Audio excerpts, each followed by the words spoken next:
February 14th, 1954. The mountains of northern Laos exhaled mist like cigarette smoke into the pre-dawn darkness. At 4,200 feet above sea level, the air carried the weight of coming rain and the metallic scent of weapons oil. Through field glasses manufactured in occupied Germany barely 9 years earlier, a man known only as Bison studied the valley of Dien, 40 kilometers to the northeast. The jungle breathed around him with the patience of something ancient and predatory. His real name was buried in classified files in Langley, Virginia, but here, among the limestone karsts and bamboo thickets, he was simply another ghost in olive-drab fatigues, stripped of all identifying marks. Born in the bayous of Louisiana, trained by the Office of Strategic Services during the final campaigns against Imperial Japan, he spoke fluent Vietnamese with a Tonkin accent and enough Hmong to navigate the tribal networks that stretched like spiderwebs across the mountains of Indochina. The war had ended for most men in 1945, but for operators like Bison, it had merely changed theaters and sponsors. The radio beside him crackled with atmospheric interference as he adjusted the telescoping antenna constructed from salvaged aircraft aluminum. The SCR-300 backpack transceiver, weighing 38 pounds fully loaded, represented the cutting edge of battlefield communications technology. Its 18 vacuum tubes could punch a signal through 60 miles of jungle terrain when properly positioned, but the mountains of northern Indochina played havoc with radio propagation. Every transmission was a gamble between intelligence gathering and survival. At precisely 0500 hours, Bison keyed the handset and spoke in the clipped cadence of military radio protocol. Fox 2 reports movement. Heavy guns on the ridge. The message traveled through the ionosphere and down into a cramped communications bunker in Hanoi, where French Signal Corps operators plotted enemy positions on acetate overlays. The response came back through layers of static. Copy that, Bison. Keep your eyes open. He lowered the handset and returned to his observation post, knowing with the fatalistic certainty of a man who had survived too many impossible missions that this valley would become his grave. The Viet Minh artillery positions he had been tracking for the past 72 hours represented more than tactical intelligence. They were the instruments of France's approaching defeat in Indochina and the birth certificate of America's next war. The Groupement de Commandos, Mixte Aéroporté, existed in the shadows between nations and armies, a hybrid intelligence unit that French colonial administrators regarded with mixture of necessity and contempt. Ces hybrides ne savent pas de quel côté ils sont, Colonel Henri Navarre had remarked during a staff meeting in Saigon, dismissing the mixed commandos as useful but unreliable tools whose loyalties remained forever suspect. The unit combined French colonial officers, American advisors, indigenous mercenaries, and Hmong tribesmen into operational teams that functioned outside conventional military hierarchies. For the French, the GCMA represented an extension of their colonial intelligence apparatus, a means of leveraging local knowledge and American resources without surrendering operational control. For the Americans, still officially neutral in the Indochina conflict, the mixed commandos provided a laboratory for testing the unconventional warfare doctrines that would later define the Green Berets and CIA paramilitary operations. The arrangement satisfied both parties while serving neither completely. Bison embodied these contradictions. His paycheck bore the seal of the French Republic, but his mission parameters originated in rooms overlooking the Potomac River, where men in gray suits planned wars that Congress would never authorize. He carried French-issued weapons and American radio equipment, spoke to Hmong guides in their native language, while reporting to French colonels in perfect Parisian French. The jungle cared nothing for these distinctions, but they created operational vulnerabilities that enemy intelligence services learned to exploit. The tribal networks of northern Indochina represented both the GCMA's greatest asset and its fundamental weakness. The Hmong people had inhabited these mountains for centuries before the arrival of French administrators or American advisors, and their complex clan structures and ancient grudges created loyalty patterns that Europeans consistently misunderstood. A guide who would die protecting his American advisor might simultaneously pass information to Viet Minh political officers if the price included promises of Hmong autonomy after French withdrawal. Bison understood these dynamics better than most foreign operators, but understanding did not equal control. Each mission deeper into Viet Minh territory increased his dependence on local assets, whose motivations remained opaque despite months of shared hardships. The 12 Hmong fighters who comprised his primary operational team had proven themselves in combat, but their commitment to French colonial goals versus American strategic objectives versus their own ethnic survival created an equation with too many variables. The technical demands of deep reconnaissance behind enemy lines pushed available technology to its limits. The SCR-300 radio represented a compromise between range, portability, and power consumption that forced operators to choose between mobility and communications reliability. Its 18 vacuum tubes required frequent replacement in the humid environment of Southeast Asian jungles, while the dry cell batteries that powered the unit deteriorated rapidly in temperatures exceeding 90 degrees Fahrenheit. Signal propagation through the mountainous terrain of northern Indochina followed physical laws that created operational windows lasting mere minutes each day. The skip phenomenon, caused by ionospheric reflection of high-frequency radio waves, allowed long-range communications during specific atmospheric conditions while simultaneously creating dead zones where no transmission could penetrate. Bison had learned to read these patterns like a farmer reading weather, timing critical intelligence reports to coincide with optimal propagation conditions. The improvised antennas that enabled these communications represented battlefield engineering at its most creative and desperate. Lengths of copper wire salvaged from crashed aircraft, arranged in dipole configurations and suspended from bamboo poles, created omnidirectional radiation patterns that could reach French command centers in Hanoi while remaining virtually invisible to ground observers. The jungle itself became part of the antenna system, with tree branches serving as natural camouflage and root systems, providing electrical grounding. Chinese military advisors supporting the Viet Minh had introduced electronic warfare capabilities that transformed the radio spectrum from communication medium into battlefield.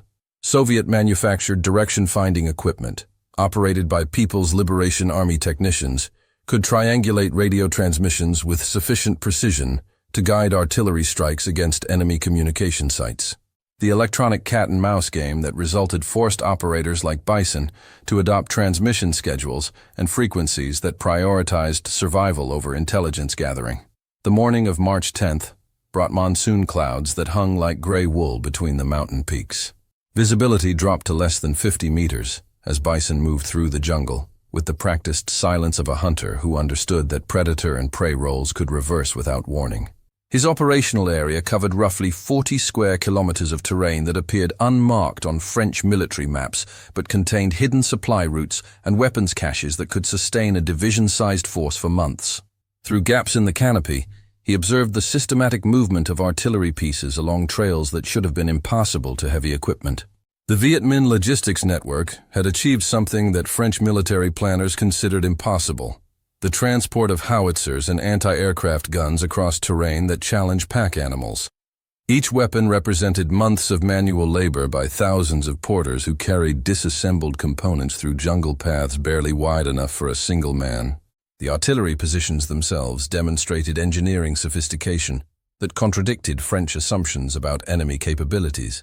Concrete-lined bunkers with overhead camouflage provided protection against aerial bombardment, while allowing rapid deployment of mobile guns. Ammunition storage sites, carved into hillsides and waterproofed with bamboo matting, contained enough ordnance to sustain prolonged bombardment of targets throughout the valley. Most significantly, the positions were connected by communication wire buried beneath jungle trails, creating a command and control network immune to electronic interception. Bison attempted to radio this intelligence to French headquarters, but atmospheric conditions prevented long-range communication. The ionosphere, charged by solar radiation and magnetic disturbances, reflected his signals back to Earth hundreds of kilometers from their intended destination. For 48 hours, he maintained radio silence while gathering additional intelligence on enemy movements and defensive preparations. The tactical situation deteriorated with each passing hour.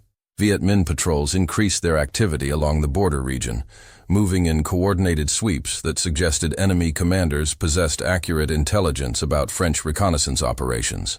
Supply drops became impossible as anti-aircraft positions covered all potential landing zones. Most critically, The window for extracting intelligence personnel was closing as enemy forces consolidated control over the transportation network. On March 12th, Bison made the decision that would cost him his life, breaking operational security protocols that prohibited extended radio transmissions. He keyed his handset for a detailed intelligence report that lasted nearly 10 minutes. The message contained precise coordinates for 17 artillery positions, ammunition storage sites, command bunkers, and anti-aircraft installations. He knew that Chinese direction-finding equipment would triangulate his position long before the transmission ended, but the intelligence value of the information justified the risk. The signal reached French radio operators in Hanoi with crystal clarity. Staff officers plotted the coordinates on operational maps, while communications personnel recorded frequency and call sign data for future reference. The intelligence represented the most detailed picture of enemy defensive preparations that French commanders had received since the beginning of the siege. But the transmission also activated Chinese electronic warfare assets positioned throughout northern Indochina. Within 6 hours, Viet Minh infantry units had surrounded Bison's position using coordinates provided by People's Liberation Army technical advisors. The attack came before dawn, with mortar rounds bracketing the communications site with mathematical precision. The jungle erupted in explosions that set bamboo groves ablaze and sent wildlife fleeing in all directions. Bison and his 12-man team found themselves trapped in a kill zone designed to eliminate the source of French intelligence gathering. The firefight lasted until sunrise, with automatic weapons fire echoing through valleys that had known only the sounds of wind and water for centuries before the arrival of foreign armies. Bison's team fought with the desperation of men who understood that capture meant worse than death. Hmong fighters, armed with French submachine guns and American grenades, held defensive positions until ammunition ran low and wounded men could no longer return fire. As the tactical situation collapsed, Bison attempted to reach the Nam Yum River, which formed the theoretical boundary between Vietnam and Laos. The international border existed only on maps drawn in Paris and Washington, but reaching Laotian territory might provide opportunities for extraction by aircraft or overland routes controlled by friendly forces. The retreat became a running battle through jungle terrain that favored defenders familiar with every trail and water source. Viet Minh forces had anticipated this movement, positioning blocking forces at river crossings and trail junctions that controlled access to the border region. The pursuit lasted 3 days, with enemy patrols maintaining contact through a combination of tracking skills and radio intercepts that revealed the location of French survivors attempting to call for rescue. One by one, the Hmong guides were killed or captured until Bison found himself alone in jungle that had become an enormous trap. His capture occurred at dawn on March 15th, when exhaustion and infected wounds made further movement impossible. Viet Minh soldiers found him semi-conscious beside a stream, the radio still strapped to his back, despite 3 days of pursuit through terrain that destroyed equipment and men with equal efficiency. His pistol remained holstered, suggesting that surrender had become preferable to a firefight that could only end one way. The interrogation center occupied a cave system that provided protection against French airstrikes while remaining invisible to aerial reconnaissance. Chinese People's Liberation Army officers, identified by prisoners as technical advisors rather than combat personnel, conducted questioning sessions that combined psychological pressure with precise intelligence requirements. They wanted radio frequencies, call signs, extraction procedures, and the location of other GCMA teams operating throughout northern Indochina. The cave complex itself demonstrated the engineering capabilities that French forces consistently underestimated. Ventilation shafts provided fresh air while remaining camouflaged from observation aircraft. Electric lighting, powered by generators located in separate chambers, illuminated workspaces where Chinese technicians analyzed captured American radio equipment and French cipher materials. Most significantly, the facility contained communications equipment capable of monitoring French radio traffic throughout Indochina while broadcasting false intelligence to enemy networks. Bison's interrogation lasted 4 days, during which Chinese officers demonstrated intimate knowledge of GCMA operations, personnel, and objectives. They knew his real name, military service record, and family background, despite French efforts to maintain operational security through compartmentalized information. The intelligence originated from sources within French colonial administration who provided enemy forces with personnel files, mission parameters, and operational schedules in exchange for considerations that remained classified decades later. The psychological techniques employed during questioning reflected Chinese Communist Party methods, refined during the Chinese Civil War, and adapted for use against Western intelligence personnel. Sleep deprivation, temperature manipulation, and calculated violence against captured Hmong guides created conditions designed to break resistance without producing obvious signs of physical torture. The objective was not merely information extraction, but the conversion of captured personnel into unwitting intelligence assets.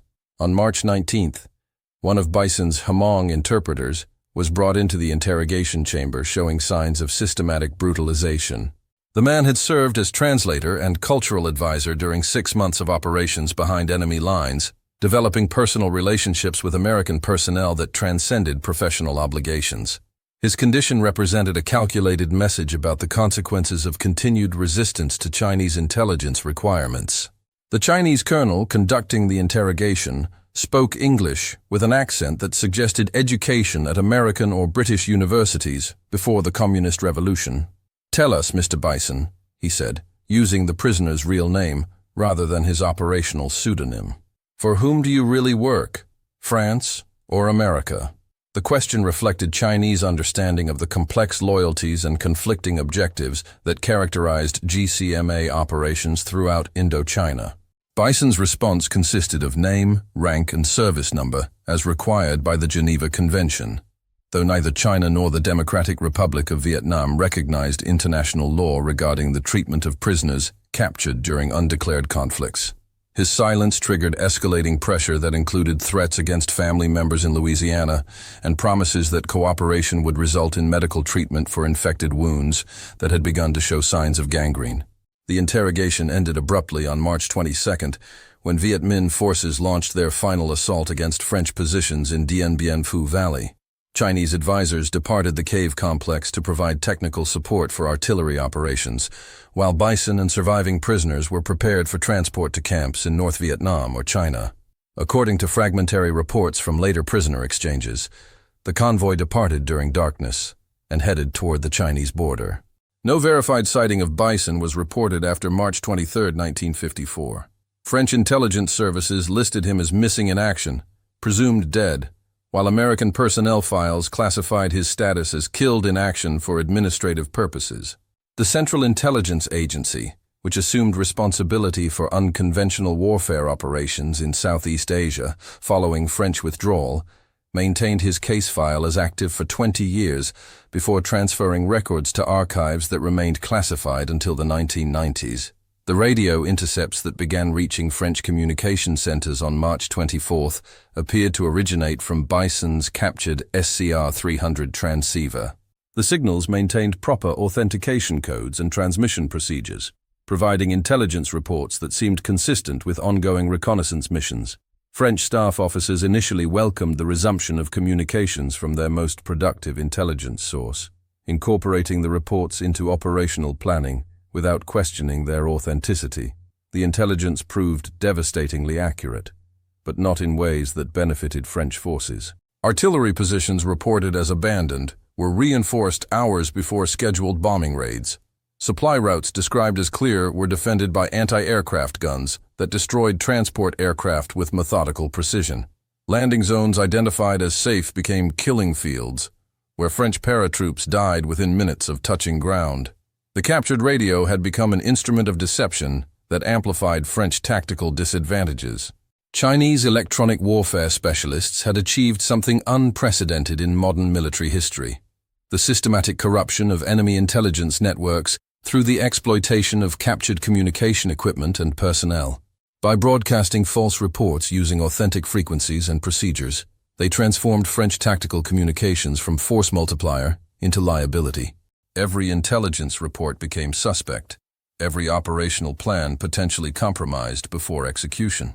The psychological impact on French personnel exceeded the tactical consequences. Radio operators began questioning the authenticity of all intelligence reports, while field commanders lost confidence in information that had previously guided operational decisions. The trust that enabled effective command and control relationships eroded as officers suspected that enemy forces possessed advanced knowledge of French intentions. Morale deteriorated as men realized that their communications had become transparent to enemy intelligence services.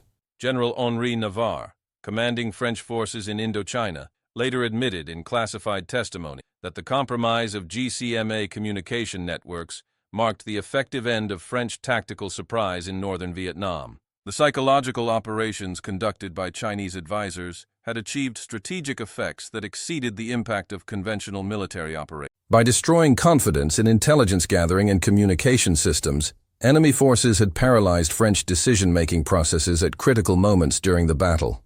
The siege of Dien Bien Phu concluded on May 7, 1954, with the surrender of French forces after 56 days of combat that ended France's colonial empire in Southeast Asia. Among the thousands of prisoners captured by Viet Minh forces were survivors of reconnaissance teams who reported seeing a Western agent with light-colored eyes among prisoner columns marching toward North Vietnam. The descriptions matched Bison's physical characteristics, but subsequent prisoner exchanges failed to produce confirmation of his survival. Intelligence debriefings conducted after the Geneva Accords revealed the extent to which captured American and French personnel had been exploited for intelligence purposes. Several former prisoners described facilities where Chinese technicians trained Viet Minh operators to impersonate captured radio personnel, broadcasting false intelligence that shaped enemy tactical decisions for months after the original operators had died in captivity. The ghost signals that had haunted French communications networks were the product of systematic enemy exploitation of captured assets. Central Intelligence Agency case officers who interviewed repatriated personnel concluded that Bison's capture and exploitation represented a watershed moment in the development of communist psychological operations. The techniques pioneered by Chinese advisors during the Indochina conflict would later appear in Korea, Cuba, and throughout Southeast Asia as American involvement in regional conflicts escalated. The lessons learned from breaking one Louisiana-born radio operator influenced enemy intelligence methods for the remainder of the Cold War. The operational security failures that enabled Bison's capture and exploitation prompted fundamental changes in American unconventional warfare doctrine. Future deep reconnaissance missions would employ encrypted communications, authentication procedures, and extraction protocols designed to prevent enemy exploitation of captured personnel and equipment. The Special Forces units that inherited the GCMA mission incorporated these lessons into training programs that prepared operators for survival in environments where capture meant conversion into unwitting intelligence assets. Medical records declassified in the 1990s revealed that Bison had requested assignment to Indochina following the death of his brother during the Korean War. Family correspondence indicated that he viewed the GCMA mission as an opportunity to test unconventional warfare concepts that might prevent future conventional conflicts like the one that had killed American soldiers in Korea. His personal motivation reflected broader American beliefs about the role of covert action in preventing larger wars. The irony of his fate was not lost on intelligence historians who analyzed the Indochina conflict decades later. The man who had volunteered to prevent a larger American war in Southeast Asia had become an unwitting architect of the intelligence vulnerabilities that would plague American forces during the Vietnam conflict. The techniques developed by Chinese advisors to exploit captured GCMA personnel would later be used against Green Berets, SEALs, and CIA operatives throughout the region. Bison's family received notification of his presumed death in a brief letter that attributed his loss to combat operations in support of French forces in Indochina. The classified details of his capture and exploitation remained hidden until congressional investigations of intelligence activities during the 1970s revealed the extent of early American involvement in Southeast Asian conflicts. By then, the techniques pioneered by his captors had been refined through a decade of application against American personnel. The cave complex where Bison underwent interrogation was discovered by American forces in 1968, 14 years after its abandonment by Viet Minh forces. Military engineers found evidence of sophisticated electronic equipment and document processing capabilities that exceeded contemporary American understanding of enemy intelligence operations. Among the materials recovered were training manuals that detailed psychological operations techniques designed specifically for use against Western personnel. Vietnamese veterans of the Indochina conflict, interviewed by historians during the 1990s, confirmed that captured American radio operators were systematically exploited to broadcast false intelligence to French forces. The program, directed by Chinese advisors and implemented by specially trained Vietnamese operators, represented one of the most successful psychological operations of the Cold War era. Its impact on French morale and tactical effectiveness contributed directly to the communist victory at Dien. The SCR-300 radio that Bison carried during his final mission was displayed in a military museum in Hanoi until the 1980s, when warming relations between Vietnam and the United States prompted its quiet removal from public exhibition. American visitors to the museum had begun asking uncomfortable questions about the circumstances under which Vietnamese forces had acquired the equipment. The radio's provenance represented an aspect of the conflict that both sides preferred to forget. Intelligence analysts studying the Indochina conflict identified the exploitation of captured communications personnel as a decisive factor in communist victory over technologically superior French forces. The systematic corruption of intelligence networks demonstrated that psychological operations could achieve strategic effects at minimal cost, while avoiding the risks associated with conventional military engagement. The lessons influenced communist intelligence doctrine throughout the remainder of the Cold War. American Special Forces personnel who served in Vietnam during the 1960s and 1970s reported frequent encounters with enemy forces who demonstrated uncanny knowledge of planned operations. Counterintelligence investigations revealed that communist forces had systematically infiltrated indigenous personnel employed by American units, creating intelligence networks that paralleled and often exceeded the capabilities demonstrated during the French period. The techniques pioneered against operators like Bison had been refined and expanded into comprehensive intelligence systems. The Hmong fighters who served alongside Bison during his final mission became part of a larger tragedy that unfolded over subsequent decades. Their collaboration with Western intelligence services marked them for persecution by communist forces who viewed ethnic minorities as inherently unreliable. Thousands died during re-education programs while others fled to refugee camps in Thailand. Their children and grandchildren still bear the consequences of decisions made by men who promised protection they could not provide. Today, the mountains of northern Laos remain among the most remote and dangerous regions of Southeast Asia. Unexploded ordnance from decades of warfare continues to kill farmers and children who disturb bombs dropped by aircraft that have long since rusted away in museums. Local residents report finding fragments of radio equipment and antenna wire that may represent the remains of communication sites established by operators whose names have been forgotten by history. The village elders who remember the period describe strange phenomena that occur during thunderstorms, when atmospheric disturbances create conditions similar to those that enabled long-range radio communication during the 1950s. They report hearing faint transmissions in languages they cannot understand, broadcasting on frequencies that carry voices of men who died decades before their listeners were born. Whether these reports represent actual radio propagation anomalies or the collective memory of a traumatized population remains a matter of speculation.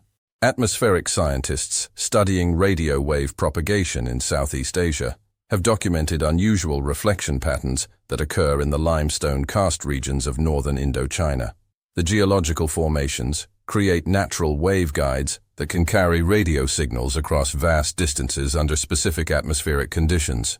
Signals transmitted during the 1950s might theoretically remain trapped in these formations, emerging decades later when ionospheric conditions align in precise configuration. The technical explanation provides little comfort to intelligence historians who study the human cost and involvement. Bison represents the first of thousands of American personnel in the jungles. His fate prefigured the systematic exploitation of captured American servicemen by enemy intelligence services that had perfected their techniques through trial and error during the French period.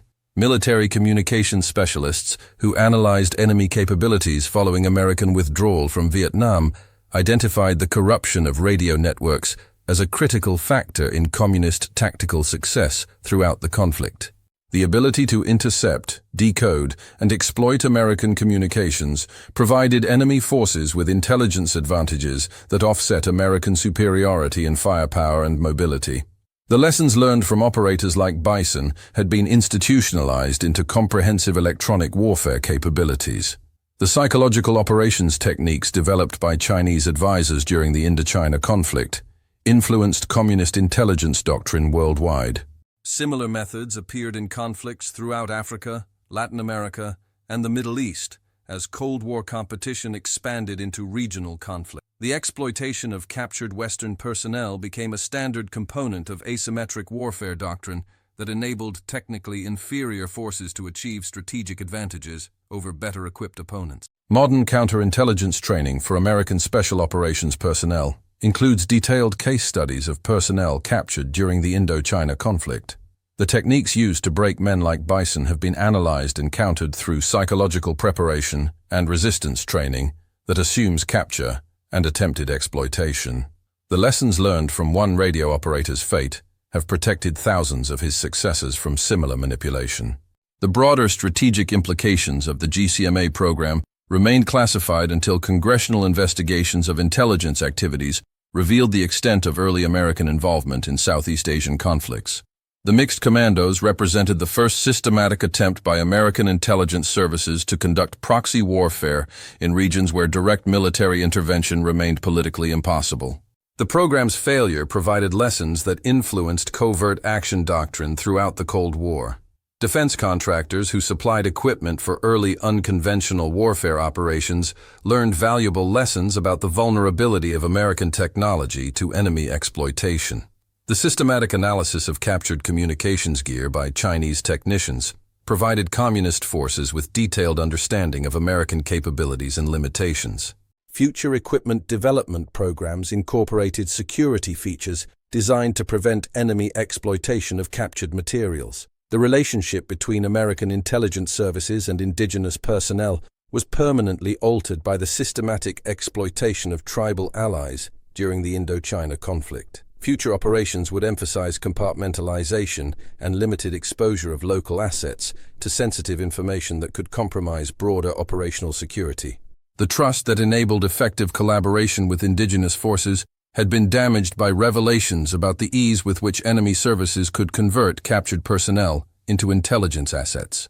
Academic historians studying the Indochina conflict have identified the systematic corruption of intelligence networks as a decisive factor in French defeat and subsequent American difficulties in the region.